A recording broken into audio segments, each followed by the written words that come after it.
Unfortunately, at the same time, China continues to expand its trade and investment links with Iran. The Chinese don't want a nuclear Iran, but they don't want to sacrifice their access to Iranian energy at the same time. In the villages of Darfur, on the streets of Rangoon, and in the oil fields of Iran, China is encountering the limits of its outgrown foreign policy model of non-interference in the internal affairs of other countries. A sort of see-no-evil approach coupled with a focus on China's own resource and development needs. In this era of globalization and interdependence, China, because of its size and importance, has been thrust into a leadership role, whether it seeks that role or not. But let me be clear, the United States welcomes an emergent China taking its place on the world stage. Indeed, former Deputy Secretary Robert Zoellick discussed the role of China as a responsible stakeholder in the international system, and the need for China to not only have a role in the rules-making bodies, but also to contribute more to the maintenance of international institutions and conditions that have enabled China's stunning economic success.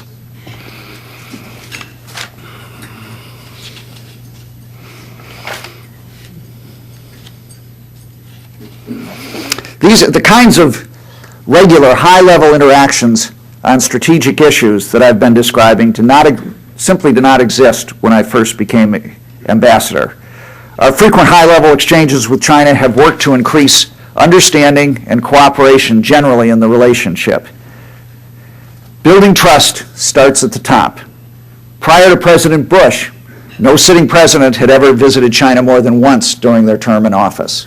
President Bush has already visited China 4 times, has had face-to-face meetings with Chinese presidents no less than 19 times, and has exchanged numerous telephones, calls, and letters with both former President Jiang Zemin and current President Hu Jintao. And in fact, we have former Vice Premier Rui told me that we now have 53 regular annual bilateral dialogues with the People's Republic of China. And these include the Strategic Economic Dialogue, the Senior Dialogue, which is a strategic geopolitical dialogue continuing dialogue that we have with China, Strategic Nuclear Dialogue, Joint Commission on Science and Technology that meets every year, Joint Commission on Commerce and Trade, and on. About any topic you can think of, we have a regular high-level dialogue on it, and that's very encouraging.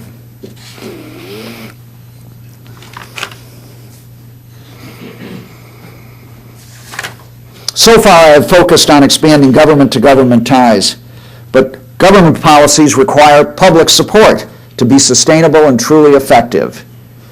Private people-to-people exchanges have had a profound effect on the relationship, and an ever-increasing number of Chinese are coming to the United States to do business, to sightsee, and to study. And in fact, Secretary of Commerce Gutierrez and I welcomed the first Chinese tour group this summer to the United States, thanks to a memorandum of understanding between the United States tourism bureaus and the China National Tourism Agency. In 2007, the United States Embassy, together with our consulates, issued an all-time record 417,000 non-immigrant visas to Chinese citizens, including a record number of student and educational visas. And we're on course to break those records again this year by about 20%. There's no better way to dispel popular Chinese misconceptions of the United States than to let them visit.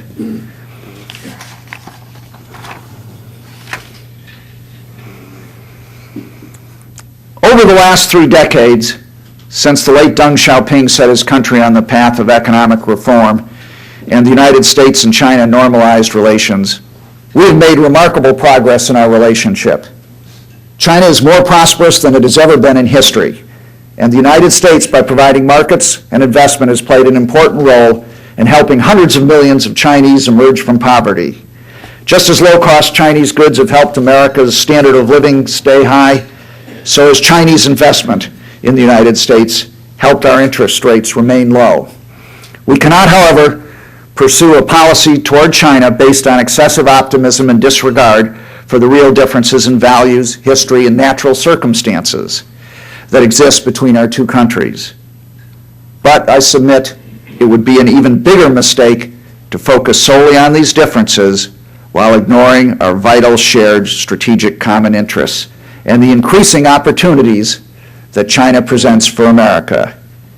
Each of you, even if you never set foot in China, has a stake in the success of this relationship.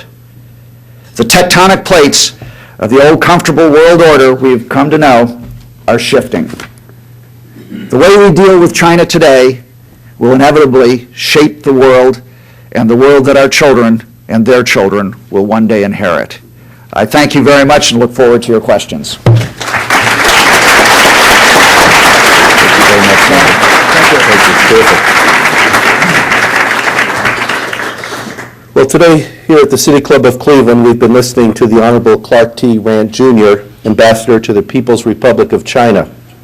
We will return to Ambassador Randt in a minute for our traditional City Club questions. We encourage you to formulate questions for our speaker now, and we remind you that your question should be brief and to the point.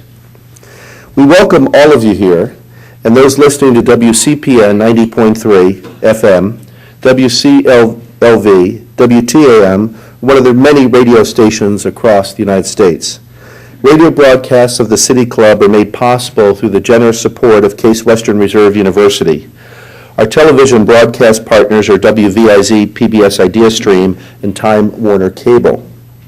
Television broadcasts are supported by National City and Cleveland State University. Our live webcasts are supported by the University of Akron. We're also pleased to welcome guests at tables hosted by Baker Hostetler, Beechwood Chamber of Commerce, Charter One, Greater Cleveland Partnership, and Margaret W. Wong and Associates. Thank you for joining us today. We're pleased to welcome to our forum students who are here as part of our City Club student program. Participation of these students is made possible by a generous grant from the Fred E. Scholl Foundation, Bernard L. Carr, Chairman. With us are students from Rocky River and Warrensville High Schools. Would our student guests please stand now and be recognized?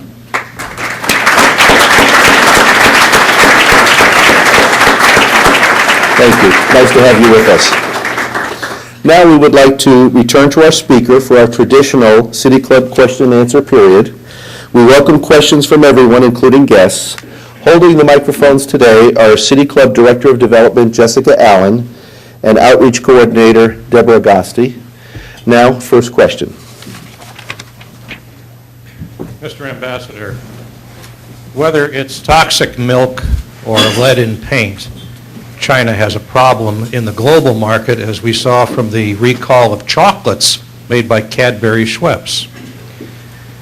What is the Chinese government doing to restore confidence in the world market in Chinese goods? Is it a market-based approach? Is it a regulatory approach? What are they doing? Well, thank you very much. In fact, it's a regulatory approach. First of all, you would have noted that the chief inspector, the minister of the Commission for Quarantine and Inspection in China, was recently fired, and the Chinese government has taken quick action to inspect, for instance, with respect to the milk problem now, to inspect all milk production facilities in China, because this isn't actually the global markets is a secondary, quite frankly, a secondary thought to the Chinese leadership, because the first thought is to the Chinese people. You know, the last article I read, 53,000 Chinese children who have some problem because of the milk now. So it's a huge domestic issue for China's leadership, and so I can assure you they are taking all possible action to investigate, find out how this happened, to prevent it, and to make sure that their own food source is safe. With respect to Americans,